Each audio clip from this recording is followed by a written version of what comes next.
حضرت سیدنا موسیٰ علی نبینا و علیہ الصلاۃ والسلام جب فرعون کے دربار میں اللہ تبارک و تعالیٰ کی وحدانیت اور اس کی عبادت کی دعوت دینے کے لیے آپ تشریف لے کر گئے تو فرعون نے حضرت سیدنا موسیٰ علیہ السلام سے کئی سوالات کیے، جن میں سے ایک سوال جسے قرآن مجید کے کئی مقامات پر نقل کیا گیا اور اس کے مختلف جواب دیے گئے، ان میں سے ایک سوال یہ تھا جو سورۃ طٰہٰ کی آیت نمبر 49 اور 50 کے اندر سوال اور جواب کو بیان کیا گیا۔ یہ بڑی ایمان افروز بات ہے کہ اس نے پوچھا، فرعون نے حضرت موسیٰ علیہ السلام سے قال فمن ربکما یا موسیٰ،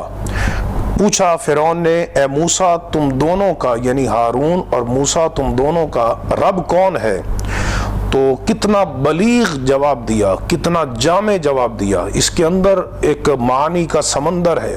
مفاہیم کا سمندر ہے اور سمندروں جتنی وسعت ہے جو حضرت موسیٰ علیہ السلام نے فرعون کے دربار میں جواب دیا۔ آپ نے فرمایا قال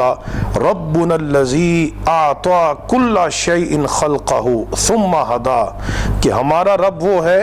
جس نے ہر چیز کو اس کے لائق صورت دی۔ یہ اعلیٰ حضرت نے ترجمہ کیا ہے کنز الایمان میں، اس کے لائق صورت دی، یعنی جیسی صورت اس کا تقاضا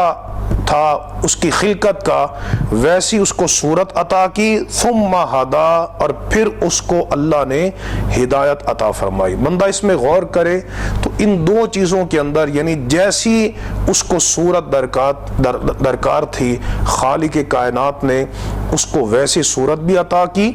اور اس کو اس کے مطابق ایک فطری ہدایت بھی عطا فرمائی۔ تو یہ ہم ہر مخلوق کے اندر یہ دو چیزیں دیکھتے ہیں اور یہ اس بات کی دلیل ہے کہ وہ اتفاقی طور پہ پیدا نہیں ہوئے۔ اب دیکھیے مثال کے طور پر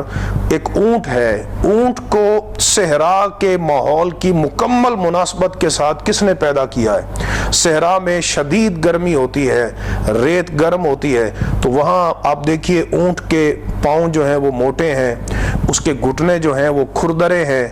اور اسی طرح پر وہاں ریت کی ہوائیں چلتی ہیں، طوفان چلتے ہیں، اس کی پلکیں بڑی بڑی ہیں، وہاں کانٹے ہوتے ہیں، اس کے ہونٹ موٹے ہیں، اور وہاں صحراؤں کے اندر پانی کی قلت ہوتی ہے تو اونٹ کے اندر پانی کا سٹاک ہو جاتا ہے اس کے کوہان کے اندر۔ تو یہ اونٹ صحرا کے ماحول کی عین مناسبت کے ساتھ کیسے پیدا ہوا؟ قرآن مجید میں اللہ نے فرمایا افلا ینظرون الی الابل کیف خلقت، فرمایا کہ وہ اونٹ کی خلقت میں غور کیوں نہیں کرتے کہ اس کو کیسے پیدا کیا گیا۔ تو آپ اندازہ کیجئے یہی بات انسان کے متعلق ہے۔ انسان کو جو اللہ نے اعضاء عطا فرمائے ہیں اس سے بہتر اعضاء انسان کے لیے تجویز نہیں کیے جا سکتے۔ مثلا اگر انسان کے ہاتھ یا انسان کے پاؤں اونٹ کی طرح ہوتے تو انسان کسی کام کے قابل نہ رہتا، لیکن آپ دیکھیے خالق کائنات نے اعطا کل شیء خلقہ،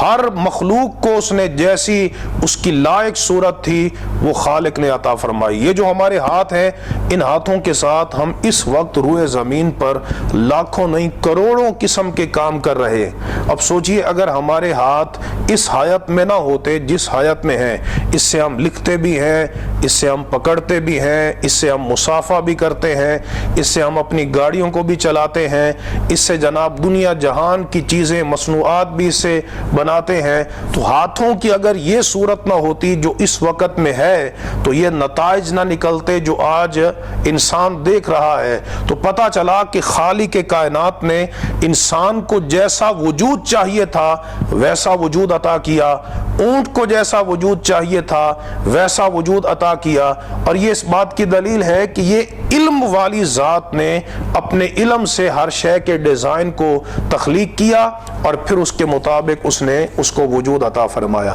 اور وجود دینے کے بعد اللہ رب العزت نے ہر مخلوق کو ایک فطری ہدایت سے بہرہ یافتہ فرمایا ہے۔ اب دیکھیے ایک شہد کی مکھی جو ہے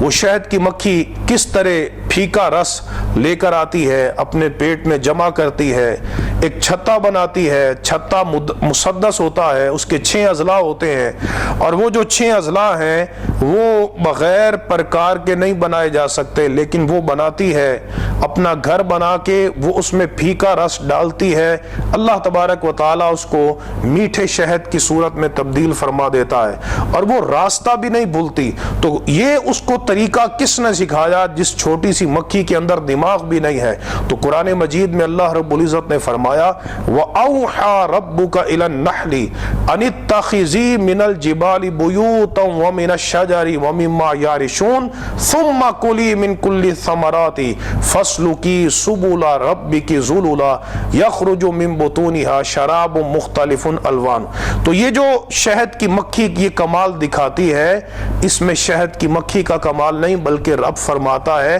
یہ تیرے رب نے اس کو طریقے سکھائے ہیں۔ وَأَوْحَى رَبُّكَ إِلَى النَّحْلِ۔ تو انسان آج دنیا میں جتنی ایجادات کر رہا ہے، یہ دراصل وہ فطری ہدایت ہے جو انسان کے اندر رکھ دی گئی ہے۔ تو اس آیت میں بندہ غور کرے تو اللہ تبارک و تعالیٰ کی وحدانیت، اس کی عظیم قدرت اور اس کے وجود، اس کے علم پر محکم یقین حاصل ہوتا ہے، اور انسان کو معرفت کا ایک سمندر ملتا ہے۔ اللہ تبارک و تعالی ہمیں اپنی پہچان اور معرفت عطا فرمائے۔ وآخر دعوانا ان الحمد للہ رب العالمین۔